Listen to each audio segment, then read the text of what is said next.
على رسول الله. نحن سنتكلم عن الزواج.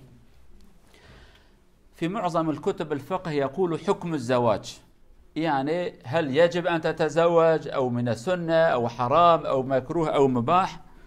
مختصر المفيد علينا أن نتزوج، هذا مختصر المفيد، تزوجوا.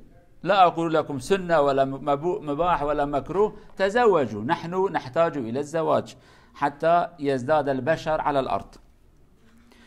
حتى العلماء يقول يجب على من قدر عليه وطاقة أن يحتاج إلى زوجة ويخاف من الزنا فعليه أن يتزوج.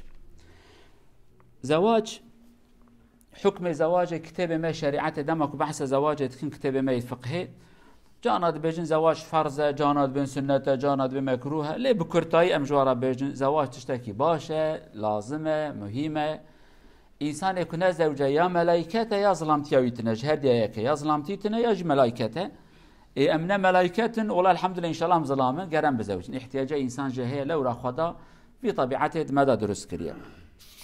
الذي يقول أنا لا أريد الزواج أو لا أحتاج، في الغالب إما أن يكون ملائكة أو فقد الرجولة، واحد من الاثنين. حتى النساء كذلك، يعني إذا المرأة تقول أنا لا أحتاج إلى الزواج، إذا كانت عمرها كبيرة ما فيش مشكلة، ولكن إذا هي شابة تقول لا أتزوج، إما هي أصبحت ملائكة أو غير طبيعية يعني. وإلا الزواج شيء فطري طبيعي.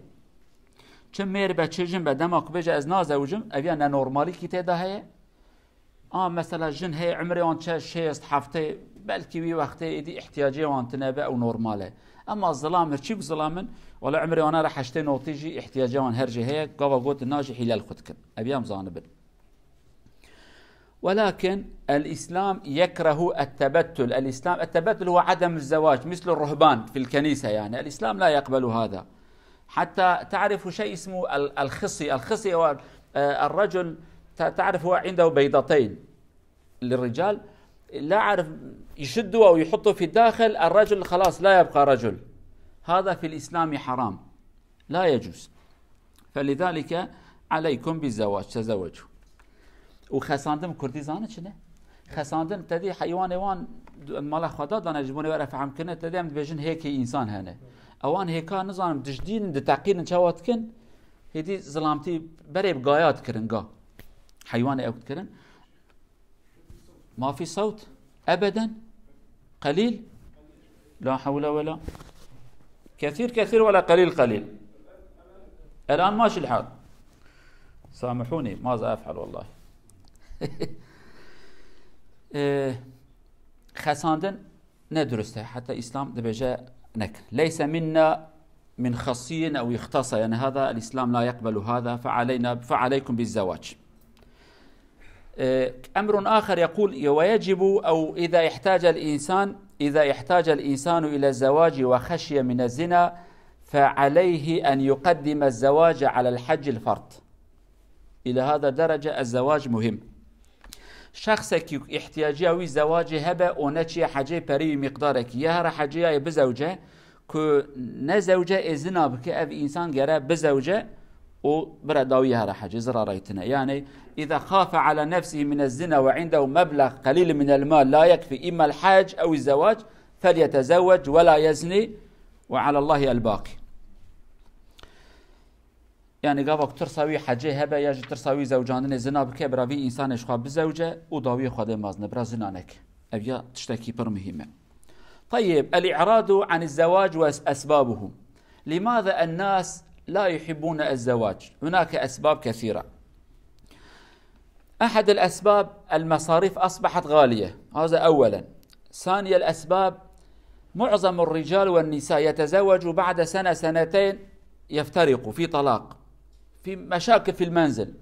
الأولاد ينظروا إلى الآباء والأمهات دائما كل يوم عندهم مشكلة، يقول يا أخي لا أريد هذا المشكلة، لا أتزوج ولا دوخة الرأس كما يقولوا، لا أتزوج. وأمر ثالث أصبح هناك نزعة شيطانية حيوانية، يعني كأن الزواج هو فقط الجماع فقط، يعني يكفي. لذلك يزنون، يقول خلاص أقضي حاجتي ولا داعي آتي بزوجة. هناك أمور كثيرة ولكن علينا أن ننتبه.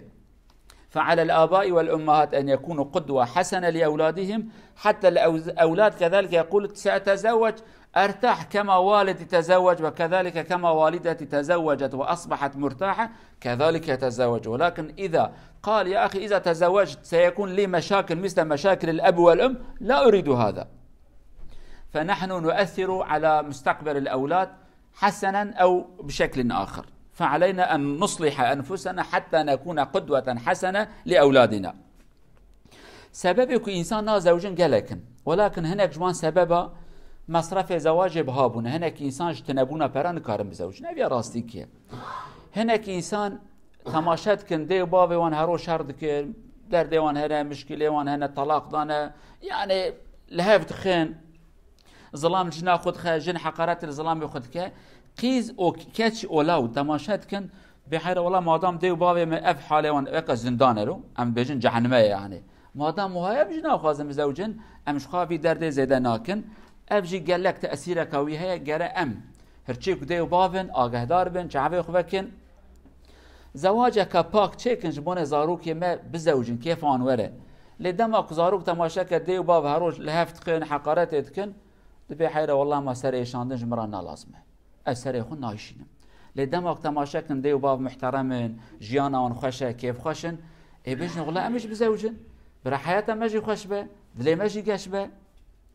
مثلا ظلام جن اخرى تشتي خوش بيجا كلمه جوان بيجا جن ظلام اخرى وان تشتي وها بيجا كيف زاروكا جي زواج را جي مالبات را اي ورا. انا مثلا اذا الاولاد يسمع آباءهم ينادي الأم بكلمات جميلة والأم تنادي الأب بكلمات جميلة وتحترم، خلاص الأولاد يحصل عندهم شجاعة يقولوا سنتزوج.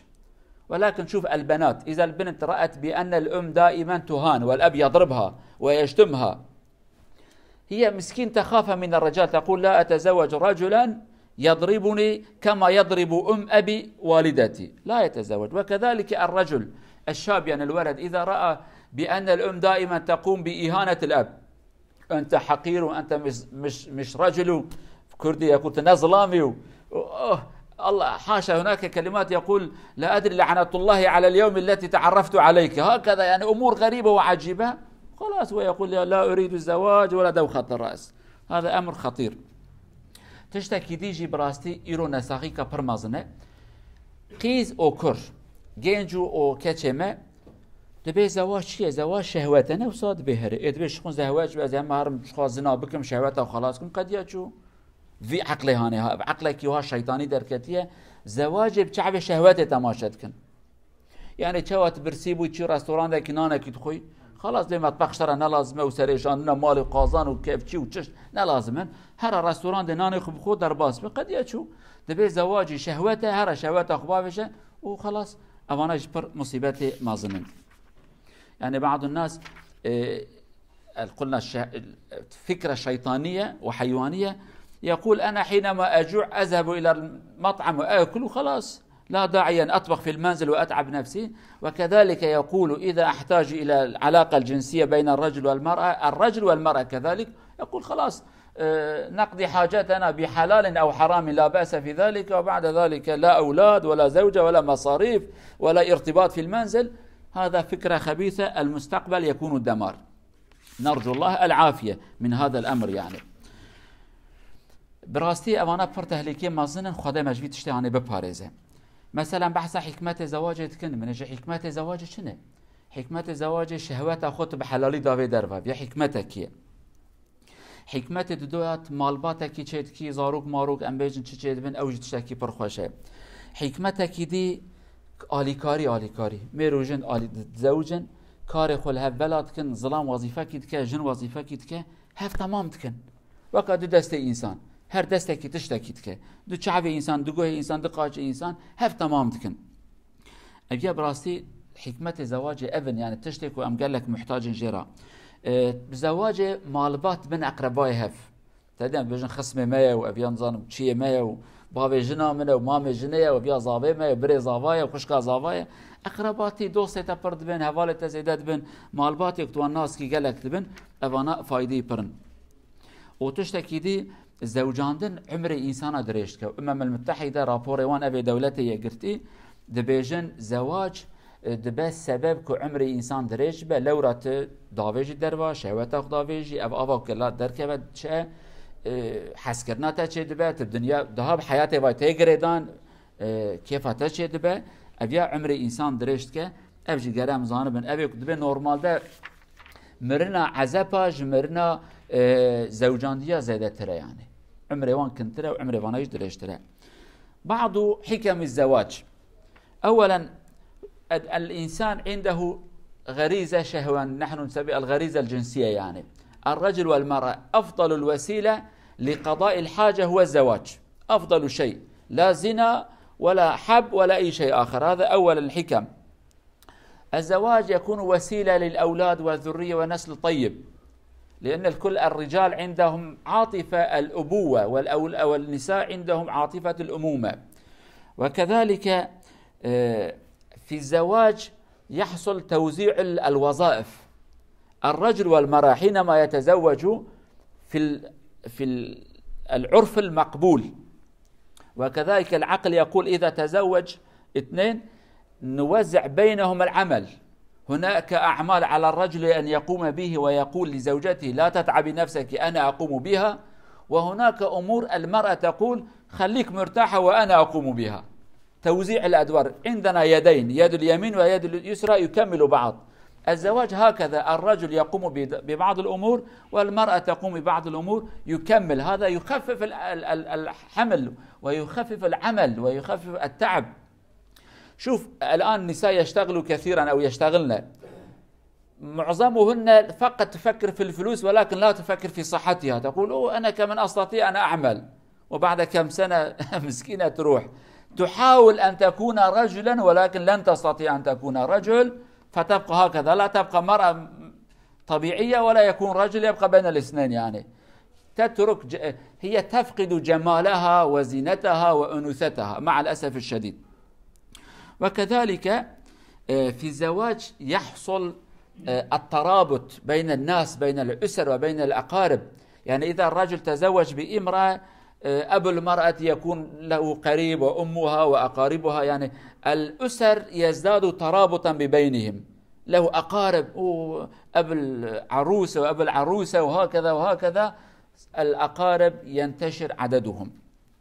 وأمر آخر علينا أن ننتبه، العلماء يقول أو خصوصا هيئة الأمم المتحدة في السنوات القديمة يقول قد حصل لنا من التجارب بأن المتزوجين أعمارهم أطول من العزاب.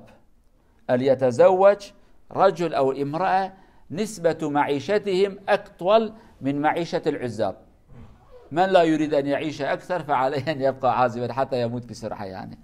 فنرجو الله عز وجل أن يعطيكم وإيانا الصحة والعافية والأسرة السعيدة الطيبة، ويجعل لنا ولكم راحة البال مع الزوج ومع الزوجة مع الأولاد ومع الآباء والأمهات، وأن يحفظ أسرنا من جميع المصائب. والسلام عليكم ورحمة الله وبركاته.